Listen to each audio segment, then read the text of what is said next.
Nothing matters more at these difficult times when the world is going through so much than finding your spiritual beliefs and cultivating real growth. Most people are operating at lower vibrations and are yet to ascend into higher dimensions of consciousness. However, spiritual growth and personal transformation is such an important process which involves raising vibrations and focusing on letting go all the past pain and traumas, embracing higher consciousness of greater awareness, empathy, and interconnectedness with God, sharing peace and love with others. Sit back and relax. Let me narrate to you how Kenyans are emotionally blackmailed by politicians, leading them to operate at below optimum vibrations throughout. Let me start by saying that it starts with emotional blackmail, which is toxic, as it makes someone feel empty. The person that is blackmailing is like they suck the energy, emotions, and everything that sustained the lives of Kenyans to live a decent life, leaving them so empty and feeling low. My people, there are so many ways through which somebody can get emotionally blackmailed. You can find blackmail in all manner of forms. You can find it through your workplace, through your family, through friends. You can also find it with your pastor in the church and politicians in the government. So it is an existing reality. Today, I want to talk about the kind of emotional blackmail that is unleashed by politicians throughout Kenya during the campaign season and afterwards. First and foremost, most Kenyans have been thrown into traumatic situations where a lot of things don't really work. There are many who are jobless, faced with also climate change disasters, ranging from droughts to floods making huge part of the country to produce less food, and high cost of living causing a lot of stress. As if this is not enough, corruption and tribalism steal the remaining sanity, making it easy for many to be manipulated and pitched against each other for unworthy competition along tribal lines. Politicians know very well the situation of most Kenyans, and during the campaign season, they say what every Kenyan wants to hear them say. As most Kenyans are usually stressed and frustrated and are looking for solution to end the hustle, they cheer the politicians who make myriad of promises, some of which even in the right senses you cannot imagine their practicality. The desperation is real. The problem is that during the campaign season there is so much stress, and politicians and religious leaders alike whip the emotions of most people. This means that most Kenyans rarely take time to critically think about their environment and the words of the politicians and how possible and achievable are the promises that politicians make. The social media frenzy and misinformation is real, as most Kenyans fail to get a glimpse of what is real from what isn't real.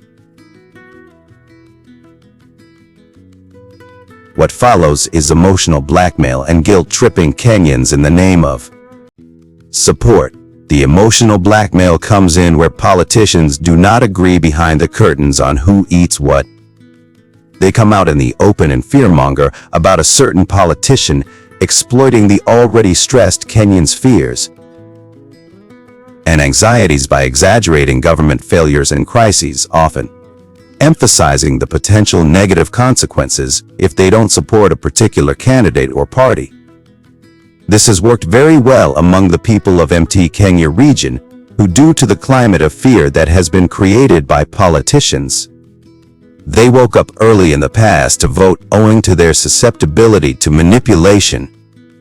Some politicians have also used the narrative of victimhood to garner sympathy and support by portraying themselves or an isolated group of constituents as victims of various injustices, blaming their opponents or the current government for all the problems faced by Kenyan citizens. When the living standard is already a red flag, they promise quick fixes through very unrealistic promises of immediate solutions to complex problems. They play on people's desire for quick and easy fixes, creating emotional attachment to their voters. They also make emotional appeals, and when it is possible, they cry to connect to sympathizers at an emotional and personal levels. To seal it, they share personal stories of hardship and humble backgrounds, and how they have come a long way to the level of success to generate empathy and get to their destiny without the citizens paying attention to any fake promises unleashed. They focus on their personal tragedies and difficult situations in their own lives to make voters feel emotionally attached to their experiences. To seal and break Kenyans to the lowest levels of vibrations, they exploit ethnic and tribal loyalties, dividing and manipulating the already frustrated, vulnerable citizens. By portraying themselves as their champions and saviors of tribes while demonizing others. To attract international and national recognition, they present themselves as defenders of the people at the country and international level.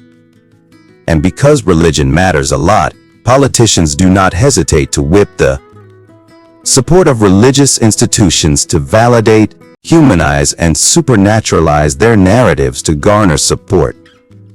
There is no shortage of Bible quotes and pulpit pronunciations and purification, and when need be, tears are shed to demonstrate how saved they are and leave a lasting impression in the minds of their voters on how serious their relationship is with God. Kenyans not being able to face their fears, they fall for the whole act. Agenda on women and children is not left behind. The truth is that women and children-centered manifestos work miracles, as most of the people who face difficulties in Kenya are women and children. And women want a politician who speaks directly to their problems.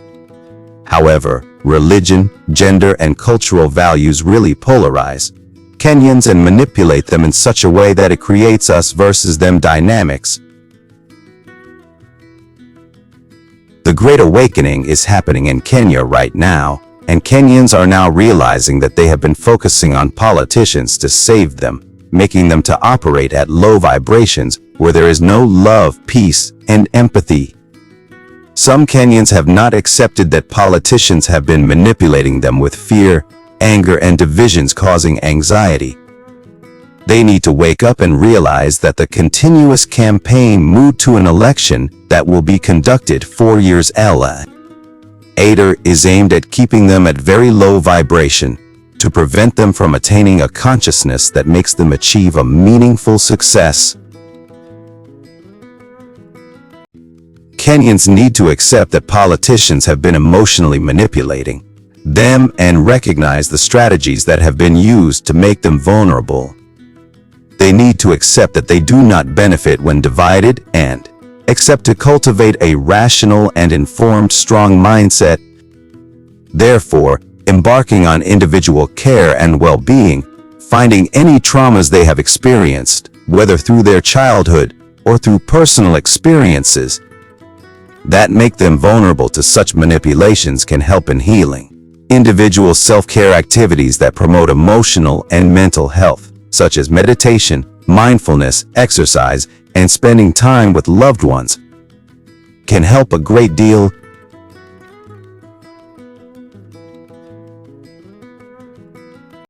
There are Kenyans who wake up and meet in jobless corners just to discuss politics and defend politicians they voted for, who are now busy siphoning public funds and strategizing for the next manipulation cycle.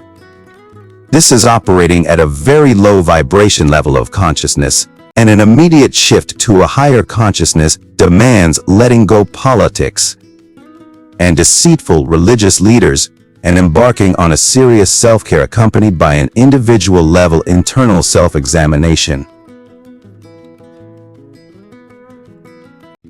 The law of attraction is simple. Healed persons who are operating at higher level of consciousness means that you attract the right people to your life and the right leaders. Kenyans working together enhances collective vibrations and promotes empathy and cooperation in addressing local and national issues. Politicians know when Kenyans are divided, they cannot demand transparency and accountability, so they are continuous feeding Kenyans with messages of deceit to keep them in state of low vibration, where they cannot demand anything.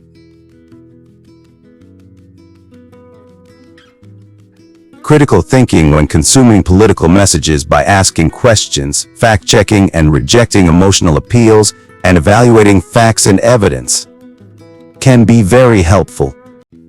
Remember always that politicians put their interests first, so you need to consume what they pass on in the name of blame games and road rallies with a lot of care. Raise your vibrations, awareness and consciousness. This is the only way to win as the world is heading to the Great Reset. My people, to conclude this video, I want to say thank you so much for supporting us, and please watch all our other videos. Please like our video and leave us your comment below. And let's see you guys in the next video. Bye-bye.